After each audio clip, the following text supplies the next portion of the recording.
as well as whether it results from an inability or an unwillingness to report, is debatable.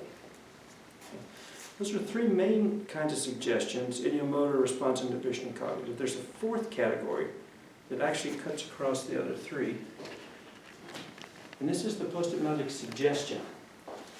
Now, the idiomotor, the response inhibition, most cognitive suggestions, except for those involving amnesia, they all involve actions carried out while the person is under hypnosis, when the person's in the trance. But a post-hypnotic suggestion involves actions that they're going to carry out after hypnosis. Okay? After the hypnosis has been terminated and they're in their normal kind of waking consciousness. Usually post-hypnotic suggestions are that the person will perform certain acts, have certain experiences in response to specific cues. The trivial example, call for clear your throat when there's a pencil tap, or cluck like a chicken, and you hear the word grape. You can also have more applied examples. The suggestion that when a person begins to crave a cigarette, they'll become repulsed by the thought of lighting one up. That actually has some success, by the way. Post-hypnotic suggestions are particularly important in a lot of clinical and medical applications of hypnosis. Okay. They allow people to modify their behavior without needing to be hypnotized all day or without drug intervention. So post-hypnotic suggestions might aid in reducing chronic pain, minimizing overeating, reducing cravings for cigarettes or for alcohol. Of course, Big Pharma doesn't get money from hypnosis, so this research really hasn't been pushed.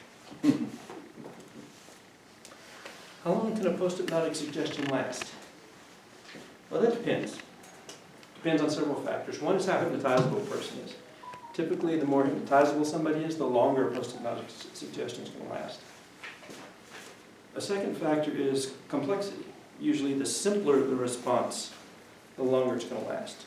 If they just have to cough or clear their throat, that's probably going to last a lot longer than getting up, going outside, going down to a political rally, taking your gun along, and assassinating a candidate. That's a long sequence of events. So, also actually a movie. I didn't just make that up. Maturing candidate, yes. Short answer is that will never happen. Third factor is the setting. So the responses can last longer if the setting where the response would be made is the same as the setting in which the response was given. For those of you that know about learning and memory, this could simply be something like encoding specificity in an effective setting. It's not anything unique to hypnosis. So if you want to hypnotize an alcoholic, you should do it in a bar? It would actually be most effective that way, yeah. Interesting. Yeah, because he's putting his triggers into the constellation. he's putting the cues to trigger the response that you want. Let's say he feels nauseous at alcohol. Well, what setting is he going to be getting alcohol? It's going to be in the bar. So you want to put, as Ellen said, the cues kind of in that environment. Now, a lot of bartenders probably wouldn't let you do that. To be maximally effective, yeah, in theory, that's the way you should do it. Considering how much you can be sued for serving a person who's drunk, they might want you to consider their work. Some clients. Yeah. Fourth factor is how aware the person is that the response is anomalous. Usually if it's something anomalous, it's not going to last as long. Clucking like a chicken is pretty anomalous, at least for most of us. So that suggestion is not going to last terribly long. Okay, so that's kind of how you measure susceptibility, some types of suggestions. What's it like to be hypnotized? This is a summary table from one of the classic early studies of this question. And on the left, you see a lot of different types of experiences. Disinclination to speak, to move, to think, feeling of compulsion, feeling of floating, changes in body size and appearance, feeling of blacking out, spinning, dizziness, similarity to sleep, so forth and so on. It's broken down in 4 categories: high, medium, and low hypnotizable, and just the non-susceptible. Okay. Perhaps not surprisingly, the more highly hypnotizable people report having more of those experiences. After all, these items were kind of based on experiences reported by highly hypnotizable subjects. One thing to notice, and the reason that I put this up, well, one of 2 reasons why I put this up. No type of experience is universal. None of those numbers is over 90%. Okay, so while there are similarities, there aren't things that are, gotta happen. Okay. Now, in general, the hypnotized subjects, especially those highly susceptible to hypnosis, they were relatively passive. They were not inclined to speak, think, move for themselves. Feelings of disorientation were somewhat common. You can see the percentages for feelings of floating and dizziness and spinning. Notice the compulsion number, feelings of compulsion. You might not be able to read it here on the slide, but it's roughly around 50% for the high and low and 20%, it's at roughly 50% for the high and the medium and about 20% for the low hypnotizable subjects. I find those figures for dizziness and spinning to be a little anomalous there because it's the medium susceptible to be one that had the highest numbers. Yeah. The data are what the data are. Where are we? Okay, yeah. The feelings of compulsion. Okay, 50% or less. I point this out for a couple of reasons. One reason is that many people have a fear that a hypnotist will coerce them to do something they might not ordinarily do. But most clinical and research hypnotists believe that a subject can resist suggestions if he or she wants to. And to this point, there's no evidence that people who are under hypnosis or have been given a hypnotic suggestion can actually be coerced to do things they would not otherwise do, things that they would find morally or legally objectionable. And in fact, I want to say that again because I think it's an important point. There's no evidence that people who are under hypnosis or have been given a hypnotic suggestion can actually be coerced to do things that they would otherwise find morally or legally objectionable. So the Manchurian Candidate would let me do that. So. Wouldn't do that. It's a nice piece of fiction. Wouldn't happen in real life. Now, if you had a subject who didn't like the candidate and wanted to kill the candidate, and then you hypnotized him to do that, then maybe it would, yeah. But in a person who didn't want to kill somebody, you can't make him kill somebody. But can you make people have the courage to do things that they previously didn't want to do? I'm not sure. I haven't seen a study on that, but I will speculate on it. So what I'm going to tell you is my speculation, not a study. I think if they want to do it, they might take the hypnosis as kind of an excuse that they can do it, as an enabler to let them actually do it. So I think yes, but they've got to want to do it. Or you may be able to help them explore the fear factor that holds them back. Yeah. And, work on resolving the fear so they can go ahead and do whatever. Yeah, that would involve like a long-term clinical intervention as opposed to kind of the one-shot things I'm talking about. But yeah, that would be sort of one use of clinical hypnosis. Okay. So that's some of the subjective experience. What about the correlates? And somebody mentioned something about this earlier. By and large, most of the traditional personality traits and measures appear unrelated to hypnotizability. Things like introversion, extroversion, doesn't relate. Hypnotizability does correlate with a few cognitive factors. One of them is imaginative involvement and absorption. The extent that you can kind of lose yourself in an activity. So for example, if you're watching a movie and you get so caught up in it that you're one of the characters, or you're reading a novel and you get so caught up in it that you don't realize that it's fiction and you're actually sitting in your room. That would be imaginative involvement and absorption. You're losing yourself in that activity. Highly hypnotizable subjects exhibit higher degrees of imaginative involvement. Hypnotizability does seem to correlate with several measures of creativity and with fantasy. Highly creative and fantasy-prone individuals are more likely to be highly hypnotizable. This might not have anything to do with hypnosis per se, as much as they're not quite as grounded in reality. Hypnotizability also seems related to some measures of perception. I mentioned a couple on the screen: temporary deafness and blindness, and the Stroop test. We're going to try the Stroop now. Let me ask you something before you go on. Yeah. You're talking about, back there about body image, and I was thinking about anorexia. Mm-hmm. And I knew a lady who believed that she was heavy, and she was very, very slim.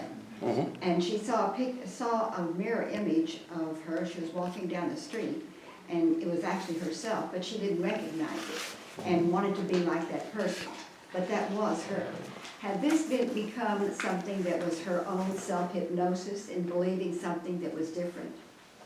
I wouldn't call it self-hypnosis as much as, it's clearly her belief, and it's a deluded belief.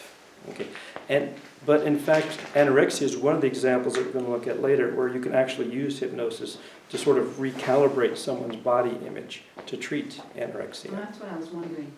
So yeah, eating disorders are one of the applications of that.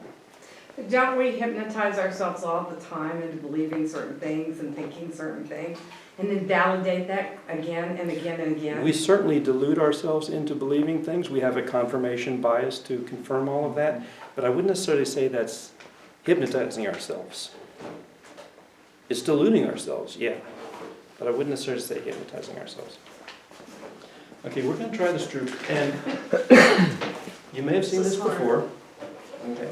What I'm going to do is point to one of the words on the screen, and you need to tell me what the color is of the, well, if this were a sheet of paper, what would the ink color be? Okay. So as soon as I point, you need to respond as fast as you can. And you also need, T-shirt. That's funny. and you also need to do it out loud. Okay. Okay, one question. Yes. What color is the red one? Is that on the bottom? Is that purple? That, yeah, we'll call that purple and we'll call that blue, okay? Okay. Okay? So is everybody ready? I didn't understand the instructions. Would you repeat? Okay, I'm going to point to a word and you need to tell me what color the word is printed in. What color the word actually is? Okay. Not what the word is. Not the literal No, word. no, it's printed. Color, it is colored in. Yes, what is The printed. color of the ink, if this Yeah. were on paper. Alright. Okay? Everybody ready? Yeah. Green. Okay. Blue. Blue. Red. Brown. It's green brown. Hesitating. It's brown green. Red.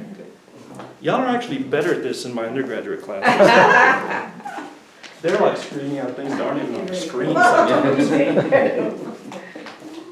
I do hesitate, I gotta admit, I do hesitate. Normally people have difficulty doing this test because when when I point to that, you'd want to say blue, okay, because that's what the word is. And by this point in your lives, you've been reading for a lifetime, recognizing this sort of configuration of letters is something that happens very automatically. Okay. However, you're not as well practiced as, say, naming colors of ink. Okay, that takes a bit more time. Well, It's Since reading- easy if it was in Arabic. actually, yes, if it's a language you don't know, you don't have the effect.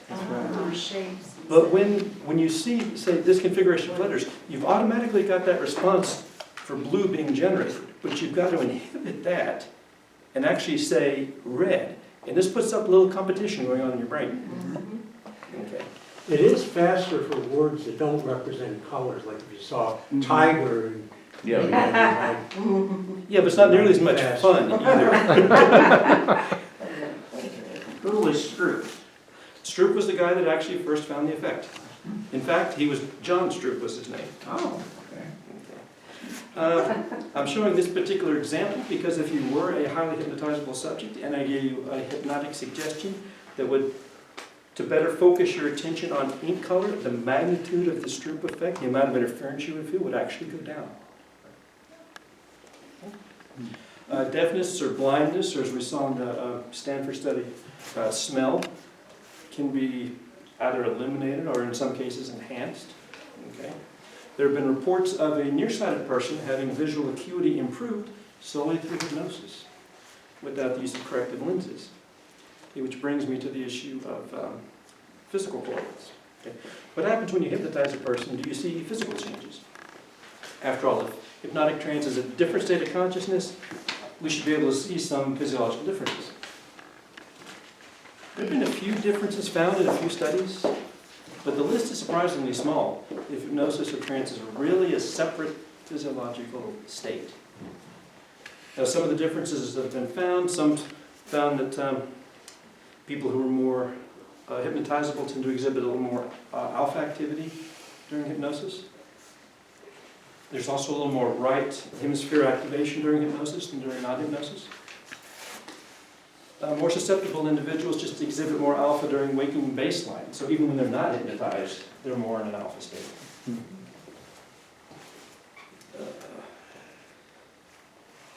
Let me see, in another study, people who were more hypnotizable exhibited more overall cerebral blood flow during hypnosis. If you've ever been or seen these sorts of machines where they measure cerebral blood flow, if you're in like a PET scan or something, these are really loud generally. I don't know how anybody could stay in a trance, but apparently they did. Anyway, more blood flow is thought to reflect more neural activity. More neural activity might correlate with some of the things we saw a few slides ago, like greater involvement, greater absorption. These findings remain to be replicated, and as yet the safest assumption is that there's no reliable correlations. There are some suggestions for things that might be going on.